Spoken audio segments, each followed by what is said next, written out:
Dee is retiring, so to celebrate, I'm taking our parents to Germany today. I'm using your platinum card for the trip and plan to have a great time with it. This is going to be an amazing trip. What are you talking about? Exactly what I said. No, I don't understand what you mean by exactly what I said. Please explain. We need to hurry. Okay, we'll go soon. Sorry. I have to leave now. I'll hear the details when I get back. Just one thing. Does the credit card work? Huh? My unemployed husband Jeremy took my credit card to take our parents on a trip. I've tolerated a lot from Jeremy, but this seems like the perfect chance to teach him a lesson. When he comes back from the trip, he'll have some big regrets. I'm Maria, a 35-year-old company employee. After graduating from a top university, I got a job at a major company and have been doing well there. Even though I'm only 35, I earn enough to support Jeremy, who doesn't work, and a child if we had one. But we don't have kids yet, though we're thinking about it soon. With a good job and income, I should be happy in my married life, but I'm not.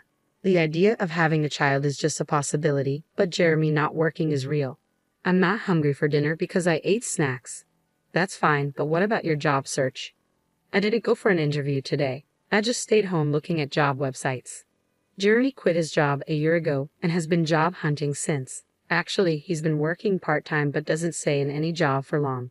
He starts a job, quits soon after, takes a break, and then looks for another part-time job. You're looking at part-time jobs again, aren't you? I'm looking at both full-time and part-time. Why don't you stop looking for part-time jobs and focus on finding a full-time position? I know, but everything has its own timing. I wish Jeremy would find a steady job, but he can't be pushed too hard. He quit his last job because he had a conflict with his boss over work policies. That boss was known for being difficult. Jeremy stood up to him as the office representative with support from his colleagues. But when the situation got worse, his colleagues sided with the boss, not Jeremy. Because of that, Jeremy lost the boss's approval, felt betrayed by his colleagues, and found it hard to stay, so he left the company. Jeremy, dinner's ready. Can you bring it here? After quitting his job, Jeremy became reclusive and stayed in his room. After about 3 weeks, he started coming out and helping with household chores. All the dishes, really? Thanks. Then it's all yours. Yeah, I've got nothing but time, Jeremy said with a smile, but it didn't seem very genuine. After another 3 weeks, he started looking for jobs again. I have an interview today. Is it your top choice? Yeah, I'm going to get this job and start over. I'm rooting for you. Do your best. A month after quitting, Jeremy started job hunting seriously, but after another month, he still hadn't found a job. Why am I always getting rejected? Damn it, it's all my old company's fault. Don't get frustrated. You'll find something good. Of course I'm frustrated. I didn't do anything wrong. Jeremy might not be entirely blameless, but what happened at his last job wasn't completely his fault either. Still, quitting because of interpersonal issues doesn't look good to potential employers. It feels like I can't do anything right anymore. That's not true. You have an interview tomorrow. Let's work on your resume. It's pointless. I'm not going tomorrow. The constant rejections wore Jeremy down, but after a while he became defiant. One day, I came home to find torn-up resumes on the living room floor. Knowing the interview didn't go well, I chose my words carefully. Can you throw that trash in the bin? I'm done. Done with what? Job hunting. We can live on your income, right? I don't need to work. True, we could live on my income alone. Some people don't work and do a great job as full-time homemakers, but that's not Jeremy's situation. He's just avoiding dealing with the tough realities. I understand his reluctance after the bad experience at his last job and the unsuccessful job hunt, but we need to face this issue directly. I decided to be patient with Jeremy for now. Jeremy, you still haven't found a job. What's your plan? I've worked hard before. This is just an extended break. I'm not just resting. I'm studying for the future. That's good to hear. Since Jeremy quit his job, his parents, Linda and Brandon, started visiting us more often. They were probably worried about him. Hearing that Jeremy was preparing for his next job seemed to ease their concerns, but it was a lie. The beer will run out today. Can you pick some up on your way home?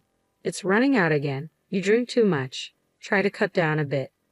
Fine, I won't ask you again. I'll buy it myself. Jeremy wasn't studying or job hunting. Instead, he spent his days watching TV and drinking beer. He probably didn't want others to know he was unemployed. I didn't want to hurt Jeremy by telling my in-laws the truth. so I decided to keep quiet about his excuses. But after over 5 months without job hunting, I decided it was time to address it. Jeremy, maybe it's time to start job hunting. You seem more settled now. What? It's been less than half a year since the problems at my last job. You want me to work again so soon after that? I just think the break has been a bit long. Stop nagging. You don't understand my situation because your job is going well. I have my own struggles, you know. Everyone has work problems and relationship issues. We all try to solve them. Let's work through this together. I get it. I'll look for a job. Jeremy walked out in the middle of our conversation. It seemed my words had hurt him, but him agreeing to look for a job felt like a positive step. I decided to wait until he was in a better mood to apologize. I got a job because of your nagging. That's great. Where? At a nearby supermarket. So, you'll need to learn and work hard, right? It's just part-time. No need to work too hard. Part-time or not, a job is a job. Is that a problem? I wanted to say something to Jeremy, but maybe starting a little work could help him get back on track. I decided to observe and see how it goes. I'm home. Jeremy, you're back. How's the job? I quit the supermarket part-time job. Why? It hasn't been that long. A college student there was being bossy, telling me to always put the vegetable boxes at the bottom in storage. It felt like harassment. That student was probably just showing you how to do the job. In many workplaces, even a college student can be a senior. Jeremy kept finding new jobs but couldn't stick with any of them. It's been a year, and he still hasn't managed to keep a job for long. Jeremy, what job are you doing now? I'm working part-time at a pub now. I've never worked in food and beverage before, but it's interesting. I think I've finally found my calling. Really? That's great, but isn't the pay from a part-time restaurant job kind of low? That's fine. I'm currently apprenticing and aiming to go independent. So you plan to own your own place someday? Exactly. The income is small now, but I'm working hard for that goal. Then take this. Treat yourself to something nice for once. Jeremy continued to put on a good front in front of his parents, but it was all lies. He quit the pub job just 4 days after this conversation and even took an allowance from his parents. I couldn't help but feel disappointed in my husband, so I decided it was time to be firmer. Hey Jeremy, we need to talk later. I'm at a good part in the movie. You can pause it. I took the remote control from the table, paused the movie, and started the conversation. It's just pressing pause at a crucial moment. What's up? Jeremy, you're 38, right? That's a prime working age. Don't you think about the future? Spending all day at home drinking and watching TV isn't a plan. The future? There are plenty of 38-year-olds who aren't working. Many people enjoy life without a job. True, but those people usually have something else they're passionate about. Do you have anything like that? Yeah. I know you're upset about me not working. I'll look for another part-time job. Jeremy seemed set on sticking with part-time work. Given his reasons for leaving previous jobs and his struggles with job hunting, I had tried to be gentle, but it was time for him to get serious. I needed to be stricter. One day at work, I got a text from Jeremy. Dad's retiring, so we're going to Germany to celebrate starting today. I'm borrowing your platinum card to splurge on the trip. I panicked and called him right away. What do you mean, a trip? Exactly what I said. I don't understand. Please explain. There are so many problems here. It's okay to celebrate Brandon's retirement, but he should have asked me before using my money and borrowing the credit card. It feels like stealing. And why am I paying for a trip to Germany that I'm not even going on? Jeremy was probably bragging to his parents, claiming the money was from his savings. The thought of it infuriated me, but one thing Jeremy said caught my attention. You mentioned borrowing a credit card. The one for our house. Yeah. Why do I have a platinum card? Some people think you need a high income for it, but that's not true. Your credit history, stable income, and other factors matter, and it's achievable even in your 40s. The annual fee is high, but I use it for the benefits and points. However, that credit card is in my wallet. So you took the credit card from home. Yeah, so I'm counting on you for the payment. Jeremy was excited about his trip to Germany and spoke to me in a provocative tone. I had been patient with him for a long time, but this seemed like a good opportunity to address the situation. Jeremy thought he was being clever by taking my credit card and acting all cheerful, but he was in for a surprise. What are you doing? We need to go. Got it. I'm coming. Sorry, I need to move on now. I'll hear the details when I get back. Just one more thing. The credit card you took won't work. What? That can't be right. It's in Maria's name, and the expiry date is this month. It's short, but it shouldn't be a problem. You're lying, right? Maria, you're lying to stop me from using the card, aren't you? Yes, it expires this month. That's why I've already received a new credit card. What does that mean? So, I have 2 credit cards right now. When a new one is activated, the old one sometimes stops working. I've already started using the new card, so the one you took won't work. You're kidding, right? You think I'm lying? If you don't believe me, I can send you the link to the credit card website, or you could just try using the card yourself. It would be interesting to see you try to pay with a card that doesn't work. This credit card really won't work. Hey, hurry up. I hear his parents calling him in the background, but Jeremy, realizing the card won't work, seems too flustered to pay them any attention. What should I do? I told them I'd pay for everything except the round-trip travel. Oh, so they covered the flight? Yes. Dad felt bad about having all the trip costs covered. What should I do? I'm about to take a cab, and I don't even have money for that. That's not my problem. You said you'd pay for everything except the flight.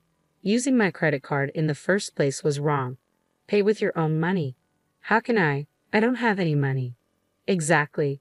Jeremy, you haven't been working seriously. It's your fault for trying to look good by taking your parents on a trip without having the money.